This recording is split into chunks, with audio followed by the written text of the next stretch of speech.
she's every woman. She don't give a fuck, you know, and she's just really funny and sexy, and you know, I wish if I knew that Tank Girl was gonna be rated R, I would have just done the whole movie naked, because I was so mad when they rated that movie R, because there's nothing R in the movie, nothing.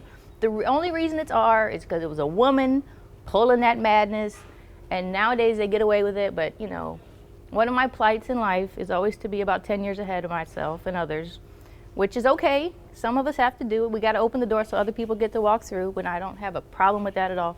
But if we got to do that again, if we just like went back in time, I would just be butt naked murdering people. It would really be fun.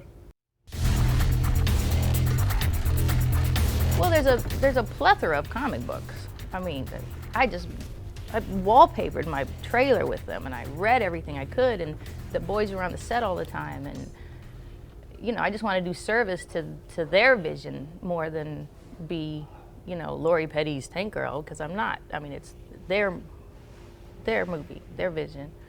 But I loved every second of it, and it was such a great team experience with the hair, the makeup, the costumes, the director, the producer, the writers, the comic book writers. You know, I mean, just I had so much to draw from. I was very thankful to have all that.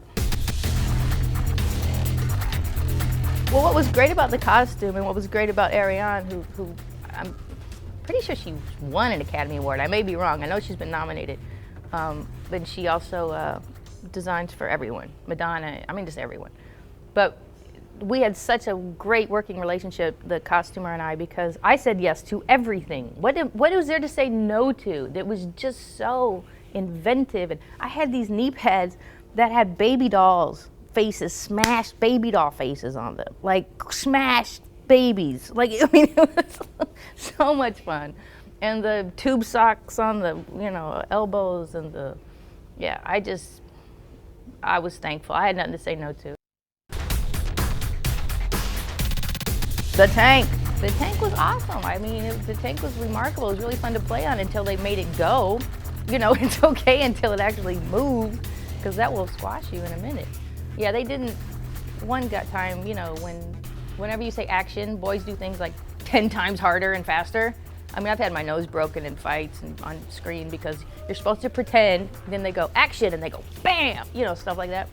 So I was on the tank and we were supposed to go like this fast. Well, they go action, he goes, roar, and I fell off the turret onto the wheel well, like on it.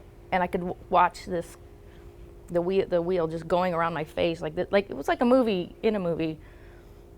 And somehow I lived, and somehow, and I rode like that for like a minute. And and then I said to him after, I said, "Why didn't you stop?" He goes, "Well, I couldn't see anything." Because I was laying over the hole. I'm like, "Well, then you should stop if you can't see what you." But they had moved on to another scene, so. There were no boundaries in Tank Girl because it's a comic book. So that's how you can always get out of it. No one can say to me, "You can't do that," because it's a comic book. I can do it if you drew it. You know what I mean? So there really is no, you know, a cop would never say that. Well, Tank Girl would. You know, Tank Girl would do anything. So it doesn't apply. You know what I mean? The being in character is your wildest imagination. So whatever you can think up, you could do. I could do. You could do. I could do.